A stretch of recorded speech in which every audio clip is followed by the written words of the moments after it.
and we're honored to have you with us today, Scrabber. It's my pleasure, Walter. Thank you.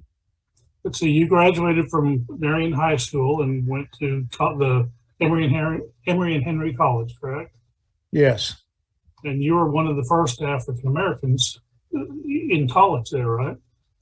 I was the first male African American enrolled as a full-time student and the first African American athlete to play sports there. Can you tell us a little bit about your experiences growing up in the area? Yes, that experience has been one of the more favorable memories that I have because if we go back even further than my arrival at Emory and Henry, being from Smith County, I had the pleasure and the privilege of being involved with summer sports. Many of the ball players, baseball, Little League football, as young as 8 or 9 years old, when I began to play, I was playing with boys who were from my neighborhood and from my community. When I arrived at Emory and Henry College, there were probably 5 or 6 players on the team who were players that I knew since I was 8 or 9 years old. So I sort of walked into a very familiar environment. So I did not have the typical issues that I think a lot of students, minority students, may have had in the mid to late 60s when they integrated colleges. The environment I was in on campus for that period of time saw the assassination of the Kennedy, not trying to think of Bobby Kennedy. It was assassination of Martin Luther King. Those two events happened during my 4 years there. And not only that, as you mentioned, the Vietnam War created a lot of energy on campus as well. So yeah, it was a tumultuous time there during that period, certainly for the country. But again, I think the college handled things reasonably well. I cannot, in all honesty, say that I had a tough time at college from a racial standpoint. I appreciated that honesty and that equality that I experienced when I was there. I arrived at Emory as a running back. I had some success in high school and I had a lot more success at Marion Senior High, which is where I attended when they first integrated.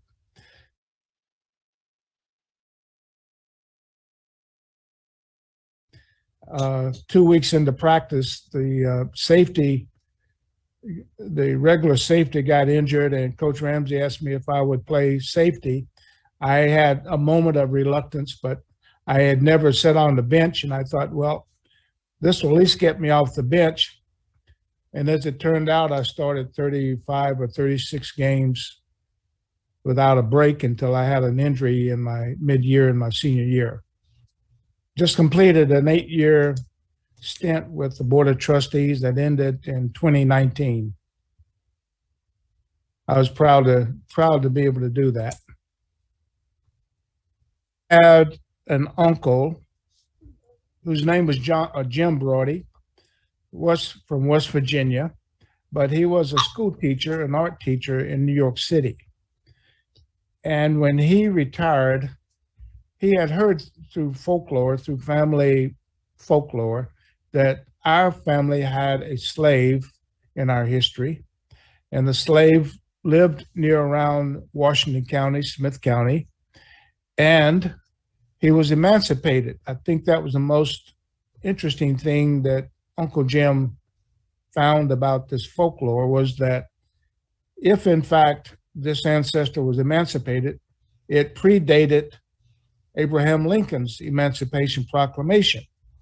He thought that was intriguing. And not only that, he thought if it had happened, we might be around the 200th anniversary of that emancipation.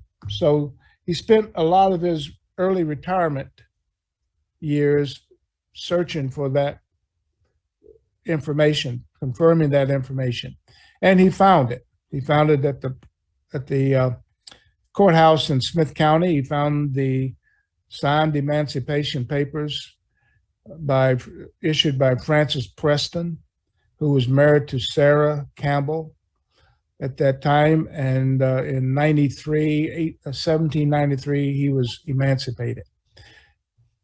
Now, during his search for John Broddy, I was sort of Uncle Jim's favorite nephew. He made numerous visits from New York out here, and I did the same going to New York, 10, 15 years before he passed away in the 90s. He did his best to convince me that I should get involved in this, that I should help him do this search. And I kept pushing back. I told him I can't do it. I'm 2,000 miles away. I'm trying to raise a family, trying to do a career. I don't even know if I care about John Broddy. I didn't see the relevance in my life at the time. And then Uncle Jim, as I said, he did find what he was looking for. I resisted any help to give him. He was asking for it. And then when he passed away in the mid-90s, 1990s, all of that material got dropped off on my doorstep. Everyone else thought I was helping him, that I knew all about this. And so when I opened up the box and looked in it, I found all this material, and I was intrigued, fascinated. And I thought, in honor of Uncle Jim and in honor of John Broddy, I should pursue the additional information that we knew was out there at that point.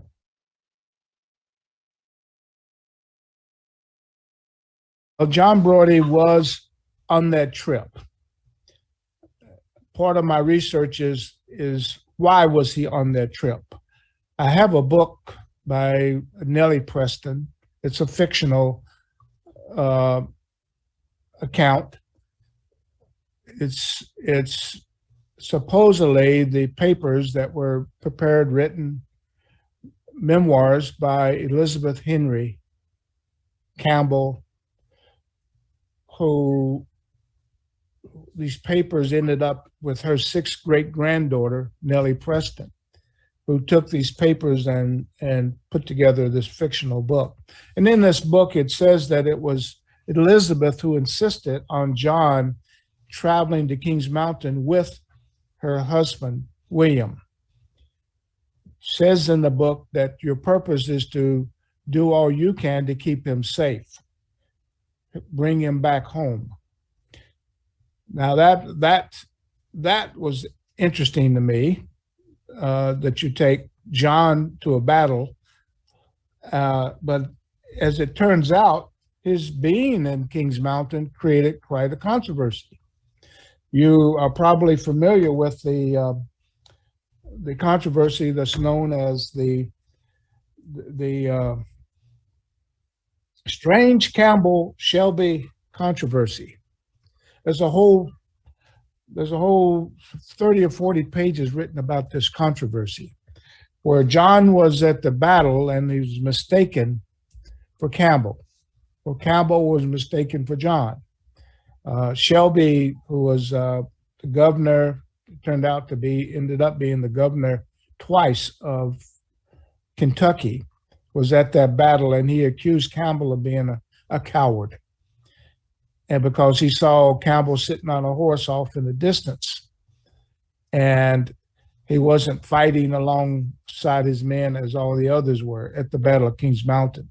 Of course, historians just went crazy over this allegation, and they ended up pursuing what they thought, what is the truth behind this allegation? Is it true or not?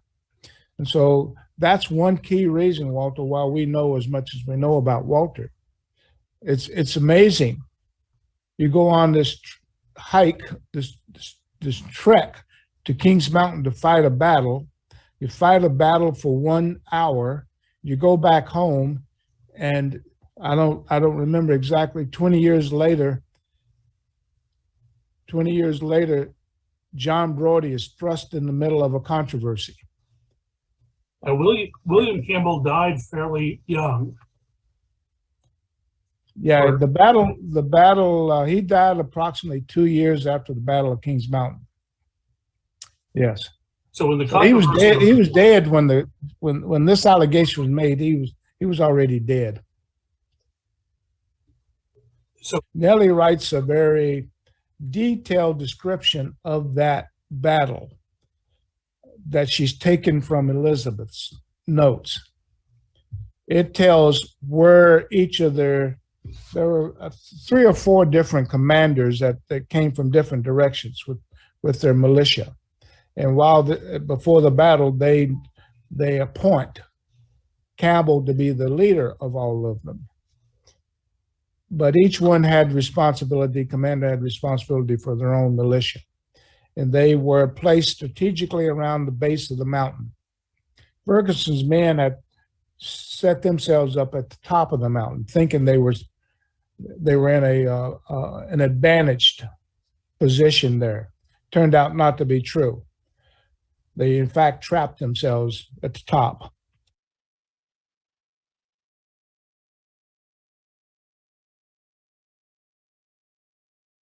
I would just like to point out one more thing. There's actually a book, Eyewitnesses Account. These are men that were sought out after the controversy. These were men who were at the battle, and they did interviews on whether or not Campbell was actually in the battle or not, fighting. You have some accounts where they said, we saw him sitting on a horse off in the distance, and there's other accounts that says his sleeves were rolled up and he was beside me firing his gun. So in the fog of battle, who knows what went on? But to me, it's fascinating, not only in the other book I just showed you, but in this one. John is the centerpiece of the discussion. Okay, so I don't know too many slaves that have enjoyed that level of notoriety. The allegation in a nutshell is that he saw William Campbell. He alleges that he saw William Campbell sitting off in the distance on his horse, and that he did not believe that Campbell was in the battle fighting. It turns out, and it's believed by the historians based on eyewitness information, that during that battle, the fact that it was a militia fighting, Campbell did not want to wear his military jacket. He was one of the few military people there. And it was suicidal, or it was crazy to wear your military jacket in that battle because you were a target. Everybody would be shooting for you. He assigned John Broddy to take care of his horse. It's reported that his horse was skittish, especially during gunfire, to take his horse and his jacket and get out of harm's way, get off in the distance and stay away. So it was fairly natural to think, if you looked over and saw a horse that was belonging to Campbell, saw someone wearing the jacket, you knew to be Campbell's.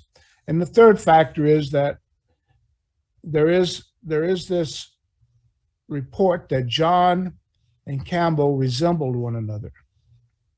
The resemblance is part of what fueled this belief that it was Campbell sitting on the horse.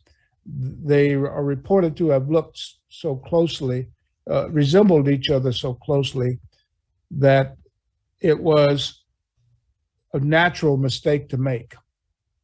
So, but those are the 3 factors that came into that allegation. He was dressed like Campbell, he had Campbell's horse, and he appeared to look like Campbell from a distance. Two things came about. There was the first, when this controversy came up, the historian that looked into it, the leading historian that looked into it at that time, came up with the conclusion that that the mistaken identity had to be because they were half brothers. They were looked at that closely, thought the resemblance was that close. After the book came out, The Paths of Glory, there's a passage in there where John describes where he came from.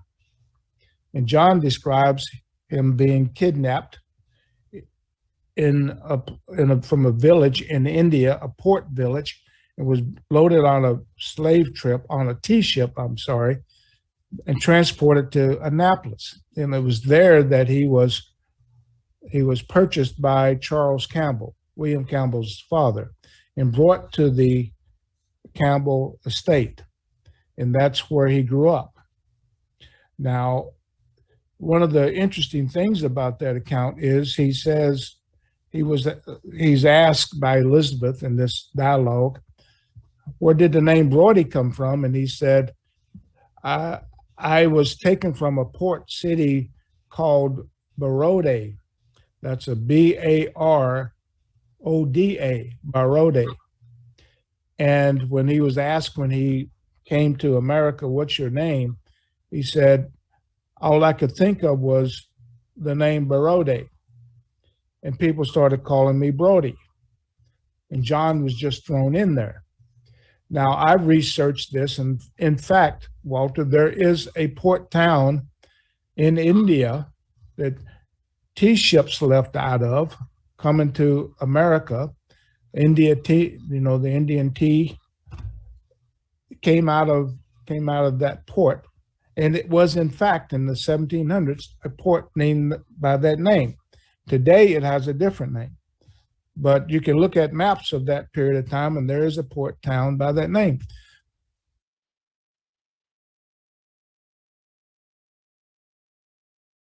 So to kind of bring all of this to shore here, about 55% of me believes the story that John came from another place.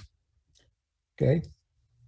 And my basis for that is, one, I have a hard time believing that someone would go to the trouble of fabricating a story like that, even if it's a fictional account.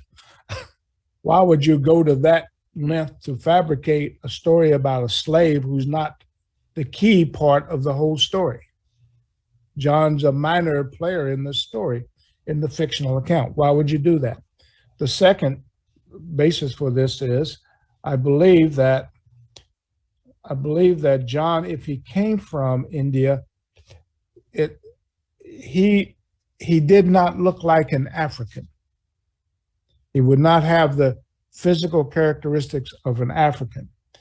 And in Virginia, you were familiar with Africans being slaves. And if you came and looked like something different, if you grew up looking different, the default was you had to be a mulatto. You had to be something other than pure African. And I think that played potentially into this story. And the third part is I've done one run with my DNA with the Campbells. There's not been any matches as far as our DNA matching with the Campbell's DNA. I've not relied a lot on that because you need to do numerous DNA experiments or analysis before you come to an absolute conclusion. But so far, 1 for 0, okay, on the DNA part. The early migrations came from Africa to India of Africans. So the migration of people is one thing. And my DNA shows Africa, and it also shows parts of Asia as well. So the DNA is not giving me an absolute clear answer to this. But the explanation I was given was, it's possible that John had African DNA. It would have to do with how, going back looking at his ancestry, where did they come from? And there's a great likelihood that they came from Africa, through some migration. That's the best answer I've been given. The story in the book says that John arrived in Annapolis. When the ship arrived in America, this tea ship, and by the way, it had, in the book, it said there were some slaves in the bottom of this ship. They were being smuggled in because it was not a lawful slave ship. It was not a sanctioned, authorized slave ship. It was a tea ship. The cargo was tea, but they were smuggling slaves. And he says in this book, I wasn't put down below with the rest of the slaves. I was allowed to stay on top. But when it arrived in Annapolis, there were slaves that, according to this book, slaves that were sold. But John was 3 or 4 years old at the time, and Charles Campbell purchased John in Annapolis. After the war, John remained in the Campbell family, remained a slave to William Campbell. And after Campbell passed away, by this time, Sarah had married Francis Preston. And in William Campbell's will, he stipulated that at his death, Campbell's death, that John was to be freed. And he says specifically because of his service and his support of Campbell during wartime. I could come back to that because that's part of my little research today. But it was almost 14 years after Campbell's death, 11 years after Campbell's death, before John was emancipated. Okay. And so there's been a lot of discussion. And at that time, when Campbell passed away, John did not become the property of Elizabeth. He became the property of Sarah. So he was actually Sarah's slave. So John was emancipated in the early 1790s, and he and his family were given property, which you may have heard of, the Broddy Bottom, which is a piece of property in Salford. And that's another interesting thing. You didn't free slaves and you didn't give them property to live on either, right? So there's a lot of these little spin-off issues that I've been pursuing, but that's one of them. I think they believe that John would have been, his life would have been in jeopardy, or his freedom would have been in jeopardy if they just freed him without some assurance that John was going to be okay. I think that's part of what took place for 12 years before they emancipated him. They knew he was okay. They knew his family was okay as long as they were under the protection of the Campbells. Yes, John was approximately 50 years old when he was freed, and John lived another 50 years. John was about 100 years old when he passed away.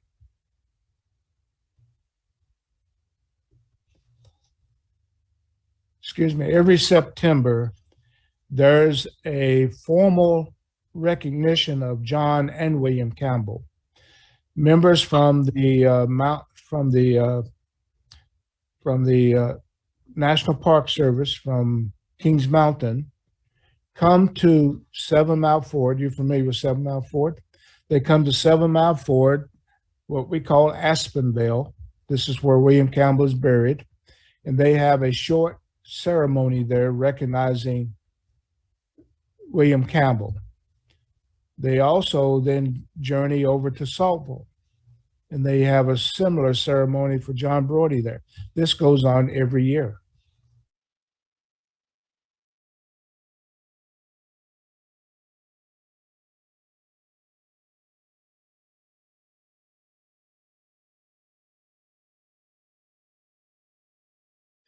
Ninety 95% of what I know about John Broddy, the patriot, 95% of my relatives don't know. Okay. Now, part of that is my fault. I have gone to 2 or 3 reunions, and I have had an hour or two where I have shared information with them. They've asked me to talk about it. But I recognize, Walter, they're like me. And I'm always reminded of how I found myself ignoring Uncle Jim. You know, it's very tough for people to get excited about someone 250 years ago.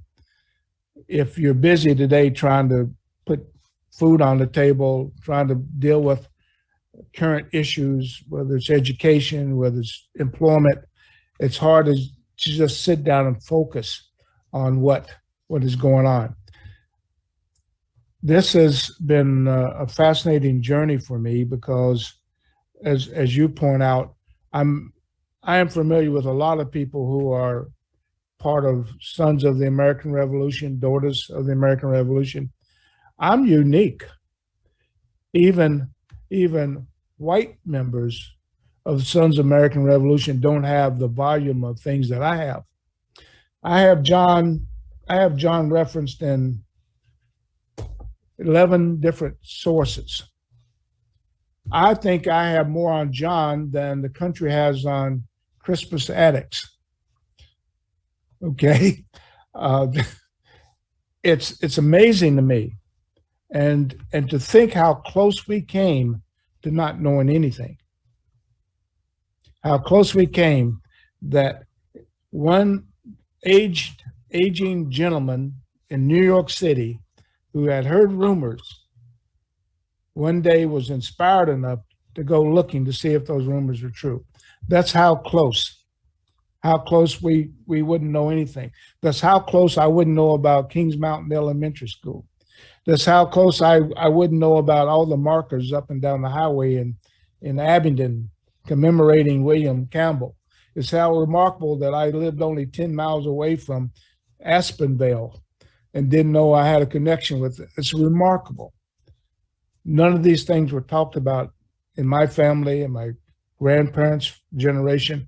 We never said, and we loved each other. We sat around dinner tables and, you know, we were always talking about family. We never talked about that.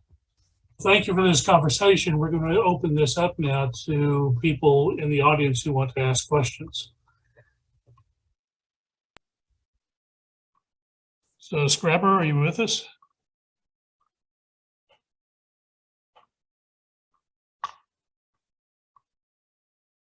Scrapper is in Kennewick, Washington, so it may take a few minutes for the transmission to get there and back. That's a joke. This is called burning time until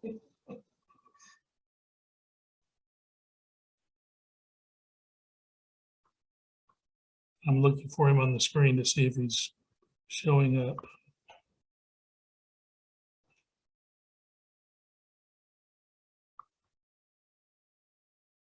He did tell me earlier that he was on, so it's possible that something happened.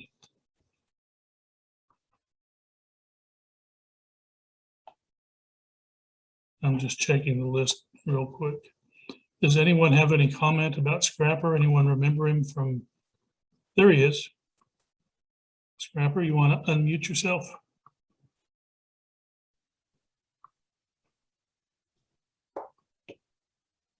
Turn on your camera. Don't be shy.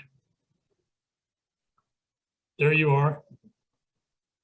Hello, my friend. How are you? Can't hear you. I cannot hear you.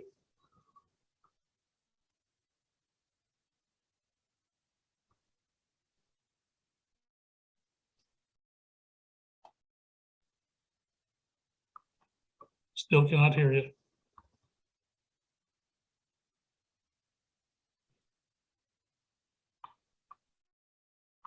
How about now? That's much better. What did All you right. plug in? Okay, how you doing? Good. Good to see you again. Thank you. Any comments about the video before we open it up for questions? You did a great job, Walter. You made me look good. You did a great job. There's a mutual admiration society here. I do have a couple of quick comments. I've been on all day. I've been fascinated. Your first, I had a little trouble getting started, but Garrett and Elijah, I would love to have more time with them. I noticed that Garrett is somewhat of an authoritarian on John Broddy. And I think he and I could share notes, and I could learn a lot from Garrett's knowledge and information. Scrapper, if you'll recall, when you were at the Sons of the American Revolution event at John Broddy's grave, you told me you were there a couple of times. Yes. Garrett was the MC for at least one of those. Oh, okay. Well, we'll have to do that again. And my compliments also to Elijah. I think he's done a wonderful job. He's got a total grasp on, I think, things that have gone on there for 250, 300 years. I'd like to also point out Jerry Jones. Jerry, I am mentioned in that book. I'm a celebrity. Jerry's made me a celebrity. Jerry and I, he doesn't like to mention it, obviously, but Jerry and I rode the school bus to Douglas High School. Jerry was a year ahead of me. Jerry was the senior president of the school, student president. I was the junior vice president. So Jerry and I have a lot of road time together, riding back and forth to Douglas. And as I said, he's also affiliated with Emory and Henry College. So I think what goes around comes around. So you have some interesting people on there today that I've got a lot of history with. Very good. Yeah, I agree with you. Someone asked a question about the DNA. What does current DNA say about Broddy's descendants and you? I don't have DNA on John Broddy, of course. My DNA, I'm going to guess, I've got my DNA authority sitting around here, but you'll correct me if I'm wrong. My DNA is about 51% non-Caucasian. It's about 48, 49% Caucasian, European. Now, on both sides of my family, there are cases of interracial connections. So I'm not surprised at that. But my real focus was on John Broddy. And of course, I wish I had his DNA. That would certainly help out a lot. I wish I had William Campbell's DNA also. That would solve a few of my questions. But right now, it's DNA hasn't been that helpful in some respects, and maybe it has been in others. And it's my understanding if you go back far enough, and Kenyatta can probably shed a little more light on this above what she said earlier this afternoon, that if you go back far enough, it's very possible that you may still be related to someone, but there are no DNA markers connecting you. Is that right? I think that's probably true. I think you can dilute it enough. Mm-hmm. There's DNA that's not very, doesn't, unless you've got a highly sophisticated analysis. I think the commercial ones don't probably get you deep into it enough to provide you that level of information. And someone asked if you have any East Indian DNA. Not specifically, no. But you have some Asian. Yes.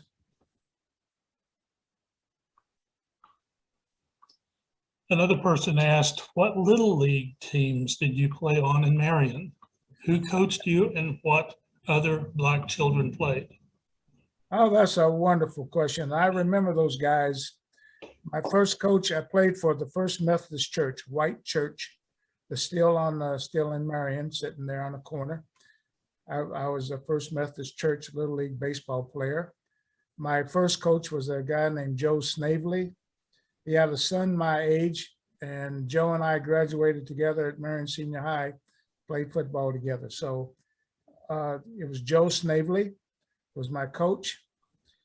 My football coach were several guys from graduated from Emory and Henry College.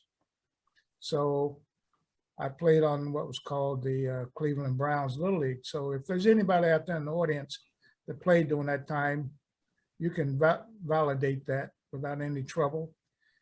There were 3 or 4 black players on the team during that time. Stevie Henderson.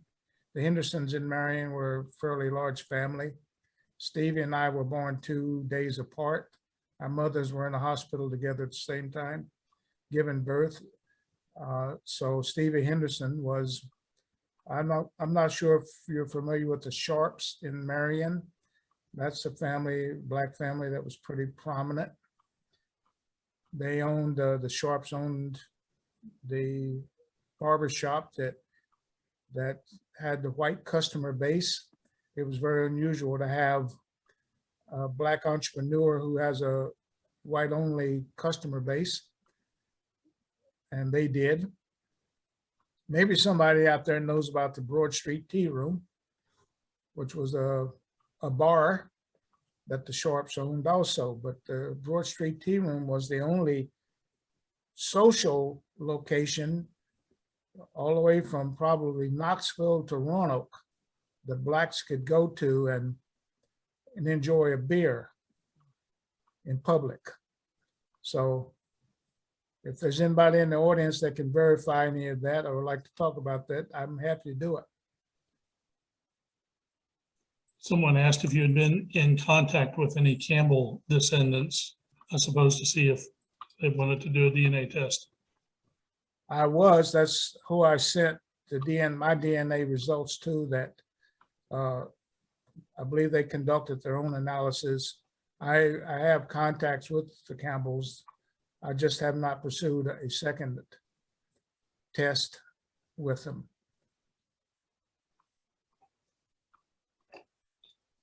If you know Deborah and Diane Hayes, they are on the program today.